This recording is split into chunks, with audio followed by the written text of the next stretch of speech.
안녕하세요. 다시 돌아온 콘텐츠 중독자 콘텐츠 추천 타임입니다. 이번에는 어떤 주제로 가지고 왔냐면 정말 겨울이 왔어요. 얼마 전까지만 해도 나시 입고 돌아다니고 밖에 돌아다니다 보면 더워가지고 땀 뻘뻘 흘리고 그게 진짜 엊그제 같은데 이제는 패딩 없이 밖에 못 나갈 날씨가 돌아왔어요.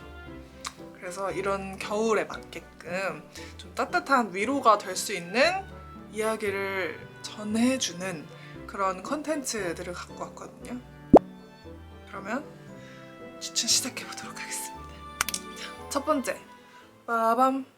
정신병동에도 아침이 와요 입니다. 요거는 이제 넷플릭스 오리지널 드라마고요. 11월 달에 공개가 됐습니다. 그래서 뭐 나름 굉장히 따끈따끈한 신작이고 저는 올라오자마자 봤거든요. 사실 그냥 예고나 이런 것만 봤을 때 확 끌리는 그런 내용은 아니잖아요. 뭔가 그냥 사람 사는 이야기 좀 다루는 것 같고 정신병동에서 일하는 간호사 얘기 좀 다루는 것 같고 이런 느낌이라서 저는 그렇게 막 이거는 꼭 봐야지 싶은 그런 드라마는 아니었는데 박보영 배우님 너무 러블리 하시니까 그냥 배우 보고 보기 시작했던 드라마인데 추천으로까지 가지고 오게 된 그런 작품입니다. 요거는 웹툰을 원작으로 했고 총 12부작 드라마예요. 그래서 여기 주인공이 다은이라는 친구인데요. 원래는 내과에서 일을 하다가 그 내과 병동의 수쌤의 권유로 정신과 병동으로 넘어오게 됩니다. 그래서 이 정신건강의학과에서 처음 근무를 하게 되면서 거기서 만나는 세상, 그리고 거기서 만나는 환자들, 거기서 만나는 사람들에 대한 이야기, 이런 것들을 다룬 그런 드라마입니다. 요거를 보면서 딱 생각했어요. 이거는 꼭 추천 영상을 찍어야 되겠다. 너무너무 좋은 드라마구나 이런 생각이 들어가지고 그래서 이 주제가 나온 거거든요. 겨울에 따뜻한 위로를 주는 컨텐츠. 정말 위로가 되고 참 따뜻한 드라마다. 이렇게 생각을 들게 했던 드라마인데 어쨌든 정신건강의학과 병동이기 때문에 마음이 아픈 사람들이 모여 있는 곳이잖아요. 그래서 되게 우울할 수 있는 이야기들이 나와요. 그렇지만 굉장히 현실적인 이야기들입니다. 정말 내 주변에서 충분히 일어날 법한 그런 이야기들 그리고 그런 사람들이 나오기 때문에 굉장히 공감이 많이 가는 그런 인물들 그리고 그런 이야기가 펼쳐지고요. 그리고 제가 이 드라마를 보면서 정말 좋다고 느낀 게 빌런이 없어요. 누구 하나 저 사람은 악역이야. 저 사람 나빴어. 막 이렇게 해서 나오는 캐릭터가 한 명도 없어서 전 그게 너무너무 마음에 들더라고요. 그리고 대신에 좋은 사람들이 아주 듬뿍듬뿍 나오는 거죠. 정말 현실에 저런 수쌤, 저런 선배 한 명쯤 있으면 진짜 인생 성공했겠다 싶은 진짜 살면서 저런 동료 있으면 성공한 거지 이런 느낌이 들 만한 그런 정말 좋은 사람들이 잔뜩 나오기 때문에 그리고 주인공 다은이도 너무너무 좋은 사람이고요. 그것 자체에서 오는 힐링이 있어요. 여러분들이 아시겠지만 좋은 사람들이 옆에 있으면 나도 기분이 좋아지고 뭔지 아시죠? 기운이라는 게 있어요.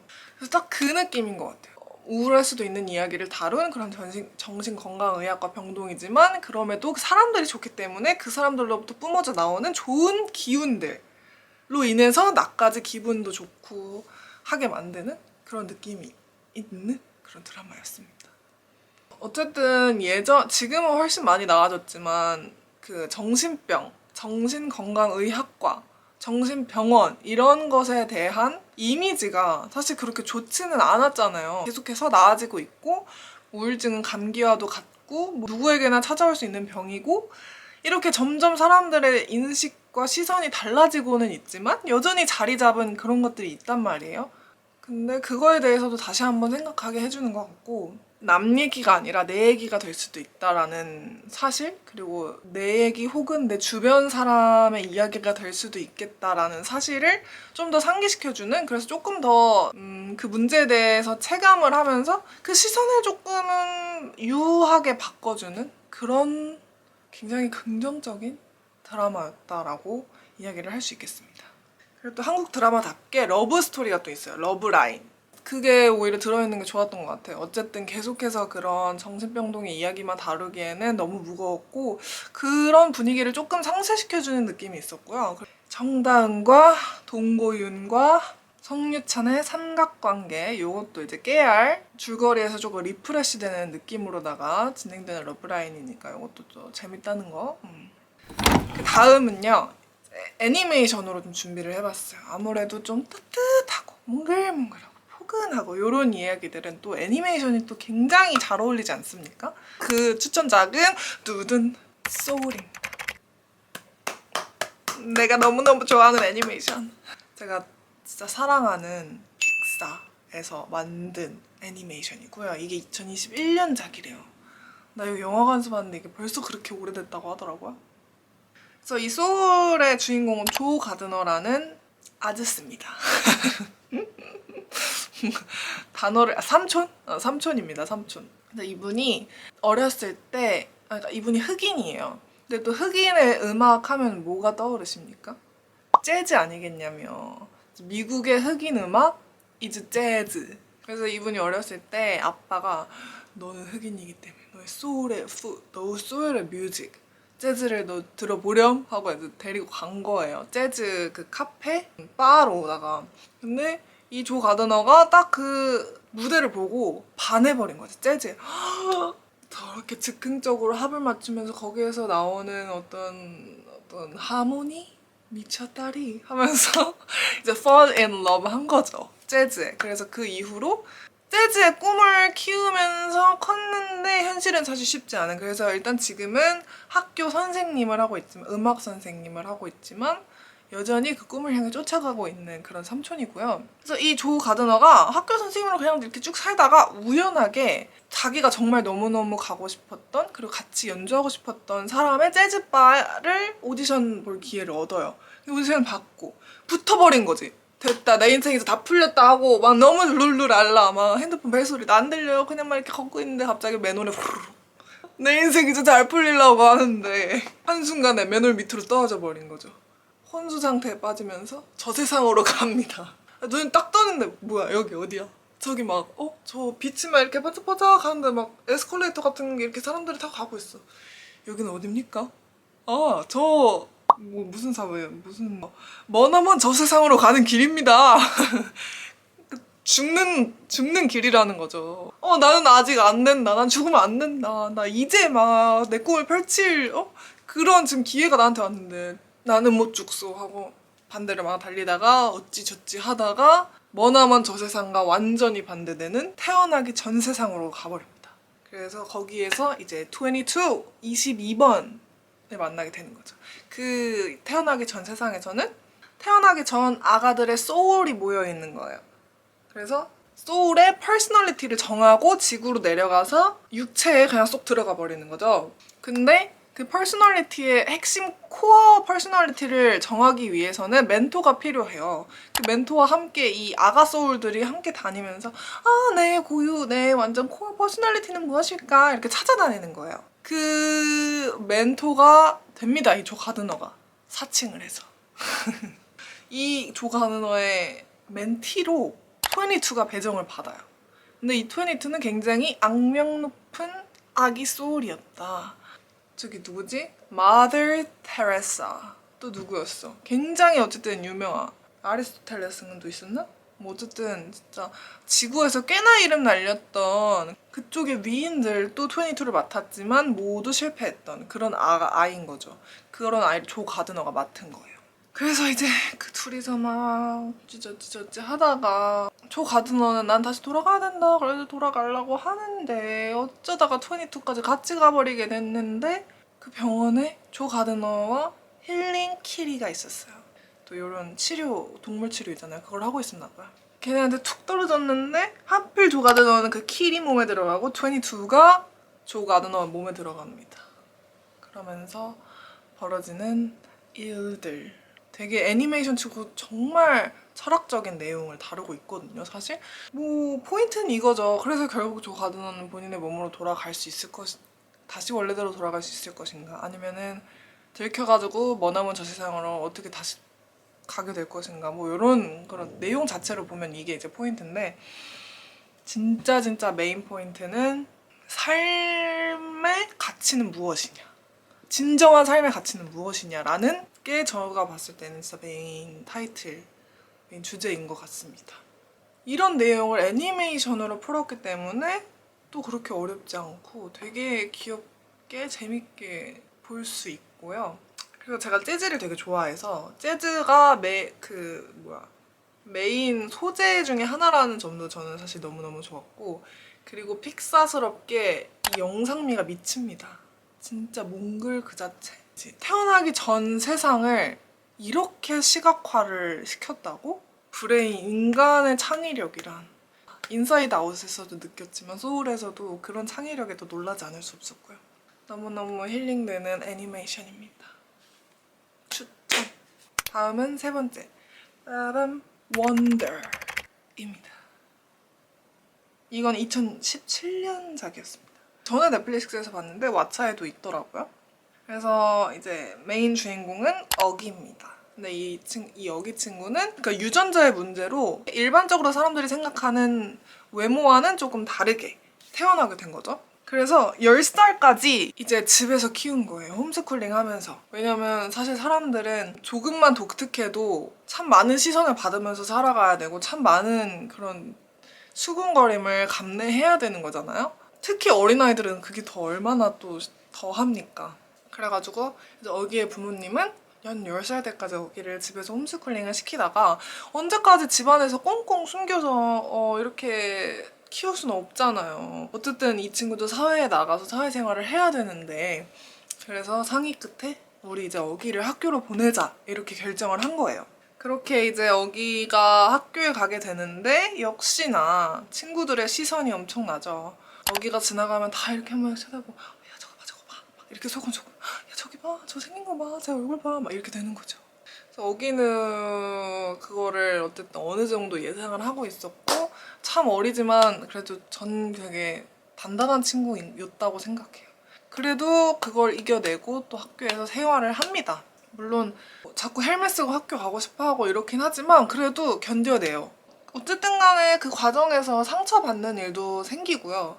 장애물이 좀 있지만 학교 생활을 적응해 나가는데 친구들 사이에서 그거를 어기가 꼿꼿이 견뎌내고 이겨내고 결국에 잘 융화되는 그 학교에서 이렇게 잘 융화되는 과정을 좀 다룬 그런 영화라고 보시면 될 것 같아요. 그러니까 결론은 성장형 영화예요. 어기의 성장. 근데 또 어기뿐만이 아니고 그 주변 인물들도 성장하는. 그리고 너무너무 착하고 예쁜 아이들이 나오기 때문에 그거 보는데 너무 힐링이 되는 거야. 아이고 쟤는 어쩜 저렇게 착할까? 어머 어쩜 쟤는 저렇게 어른스러울까? 어머 어쩜 쟤는 저럴까? 약간 이렇게 되는 아이들이 나오거든요. 이제 대표적으로 어기죠. 남들과 다른 외모임에도 그렇게 학교를 다니면서 정말 수많은 시선과 소곤거림을 있는 것에도 애가 너무 단단한 거지. 보면서 되게 엄마 마음으로 막 어기를 보게 되는, 진짜 나 보면서 제가 어기 엄마였다니까요. 어쨌든 어기의 누나가 있습니다. 그 누나가 너무 어른스러운 거예요. 동생이 이제 그렇다 보니까 부모님의 관심과 사랑이 사실 너무 쏠릴 수밖에 없잖아요, 현실이. 조금 더 얘를 더 챙기게 되고. 근데 그거를 다 이해하고 다 또 스스로가 혼자 또 견뎌내야 되는 그게 있으니까 누나로서 장녀로서 또 견뎌내야 되는 그것들, 그 모습 참 착하고 예쁘다 이렇게 보게 되고 썸머라는 어기 친구가 있습니다. 여자애인데 다른 친구들은 막 어기 보면서 야 쟤 건들지 마, 쟤 만지면 뭐 병 옮겨 막 이렇게 하는데 썸머는 그러지 않았어. 어기가 되게 재밌는 애거든요. 그러니까 어기의 그 내면을 본 거지. 내면을 보고 쟤 되게 좋은 애 같다 해가지고 먼저 다가가서 우리 친구하자 이렇게 하고 그 모습 보는데 어머 썸머야. 어기 엄마 우리 어기한테 먼저 다가와줘서 고마워 약간 이렇게 되는 거죠. 너무 예쁜 애기들이 막 나와서 하니까 막 그 자체에서 막 힐링되고 막 애들끼리 노는 거 보면서 힐링되고 그런 느낌의 원더 영화입니다. 추천! 이렇게까지가 영상 좀 골고루 가져왔었어요. 한국 드라마, 애니메이션, 외국 영화. 그리고 이번에는 바로 2개가 남았는데 이 2개는 바로 책입니다. 책 중에 첫 번째 빠밤 미드나잇 라이브러리입니다. 이거는 몇 년 전에 베스트셀러에 꽤 오래 머물렀던 책이에요. 뭔가 상상할 거리도 되게 많았고 내용도 이거 덮고 나면 좀 생각하게 되는 그런 책이었어가지고 이번 주제에 한번 추천을 하고자 가지고 와봤습니다. 그래서 주인공은 노라입니다. 팍팍한 현실을 살아가는 모습으로 시작이 돼요. 그래서 그 팍팍한 현실을 살다 보니 너무너무 지치고 이제 힘든 거죠. 그래서 사실 초반에 이렇게 우울한 얘기들이 조금 나오긴 해요. 그러다가 삶을 포기하려고 합니다. 근데 딱 그때 미드나잇 라이브러리가 노라의 눈앞에 나타나요. 거기서 앨런 부인을 만나게 돼요. 이 앨런 부인은 노라가 새로운 삶을 살아볼 수 있게끔 도와주는 그 미드나잇 라이브러리의 사서고요. 그리고 노라가 학생 때 되게 큰 위로를 줬던 인물이기도 합니다. 그래서 어쨌든 그 미드나잇 라이브러리에 꽂혀있는 책들이 뭐냐면 노라가 요때 이 선택이 아니고 다른 선택을 했다면 살아볼 수 있었던 삶, 그리고 뭐 저때 저 선택이 아니라 그 선택을 했다면 또 달라졌을 삶, 그런 내가 살아볼 수 있었던 그러니까 살 뻔했던 삶들이 이렇게 꽂혀 있는 거예요. 그래서 노라가 이제 그거를 하나씩 찾아가면서 만약에 제가 이렇게 살았다면 어땠을까요? 하는 거를 앨런 부인 그 사서가 그래 이거 읽어봐라 저거 읽어봐라 이렇게 하면서 기회를 주는 거죠. 한번 살아보렴. 왜냐면 그 책을 이제 딱 펼치기 시작하면 그 삶으로 이렇게 도로록 들어가게 되거든요. 그래서 노라에게 삶의 기회를 한 번 더 줘요. 그러니까 네가 포기한 삶? 오케이. 그러면 그거 포기하고 어떤 거 살아볼래? 내가 다른 삶 살 수 있도록 한번 도와줄게. 그게 미드나잇 라이브러리거든요. 그래서 노라는 본인이 살아볼 수 있었던 다른 삶들을 체험하게 되고 내가 진정으로 원하는 삶을 찾아 떠납니다. 그렇게 몇 번의 삶을 살게 되고 결국 찾을 것인가? 노라가 정말 원하는 삶을 찾을 수 있을 것인가? 그렇다면 그 삶은 어떤 것인가? 이제 이게 또 포인트가 되는. 이제 요즘 말로 하면은 지금 노라가 멀티버스를 살아보는 거잖아요. 그 삶에서 되게 공감이 정말 많이 갔던 것 같아요. 일단 누구나 상상해 볼 수 있는 주제. 만약에 내가 이 선택을 했다면 지금의 나는 달라졌을까? 지금의 내 삶은 좀 다를까? 누구나 한 번쯤은 했을 법한 생각이거든요. 사람 다 똑같잖아요. 노라도 똑같아 우리랑. 분명히 후회하는 선택이 있고 그럼 내가 여기서 이거를 다른 선택을 했다면 지금 전 어떻게 살고 있지를 또 물어본단 말이에요. 그런 거에 있어서 공감도 많이 갔고 그 공감이 많이 가면서 노라한테 이입을 많이 하게 되는 했던 그런 책입니다. 그래서 몰입도도 굉장히 좋았고요. 뭔가 노라가 정말 원하는 삶을 잘 찾았으면 좋겠다 이렇게 읽으면서 생각하게 됐던 결론적으로 책을 덮었을 때 과거의 후회에 잡혀있지 않게끔 그런 위로와 응원을 주는 책이 아닌가라는 생각을 했습니다. 마지막 책 추천은 바로 뚜둥 영혼을 위한 닭고기 수프. 요거는 뭔가 에세이도 아니고 소설도 아니고 약간 단편 모음집, 되게 짧은 이야기들이 정말 여러 개가 모여져 있는 그런 책입니다. 짜잔! 이거는 제가 구매해서 읽었어요. 도서관에 없어가지고. 류시와 시인님이 번역하신 책입니다. 그래서 이거의 총 큰 주제는 4개거든요. 첫 번째가 사랑의 힘, 두 번째가 지금 그대로의 나, 세 번째가 삶이라는 배움터, 네 번째가 영원한 나의 편. 이렇게 4가지의 큰 주제에서 그 주제와 관련된 짧은 이야기들이 몇 개가 쭈루쭈루 달려있는. 이거를 딱 읽으면서 무슨 느낌이 들었냐면 이거 되게 뭔가 이솝우화 같은 느낌이다 라는 생각이 들었어요. 뭔가 되게 이상적인 얘기들이 가득 들어있어서 얘도 딱 그 정신병동에도 아침이 와요에서 이야기했던 것처럼 좋은 사람들을 보기만 해도 기분이 좋아지는 것처럼 좋은 이야기들을 읽으니까 힐링이 되고 기분이 좋아지는 거예요. 이게 아무리 현실에서 실제로 있기가 조금 어려울 법한 이야기들이라도. 그리고 모든 이야기가 다 그렇다는 건 아니고 충분히 공감 가고 충분히 현실에서도 가능한 얘기들도 많이 있지만 중간중간에 또 그런 되게 유토피아적인 얘기들이 조금 있는 그것뿐이거든요. 근데 아마 그것도 현실이었을 거예요. 이게 되게 실화인데 되게 따뜻한 얘기들을 모아놓은 책인 것 같거든요. 그것도 너무너무 신기했고 얘는 뭔가 한 번에 호로록 읽기보다는 조금씩 천천히 진짜 닭고기 수프 먹듯이 음미해가면서 읽으면 좋을 법한 그런 책이었습니다.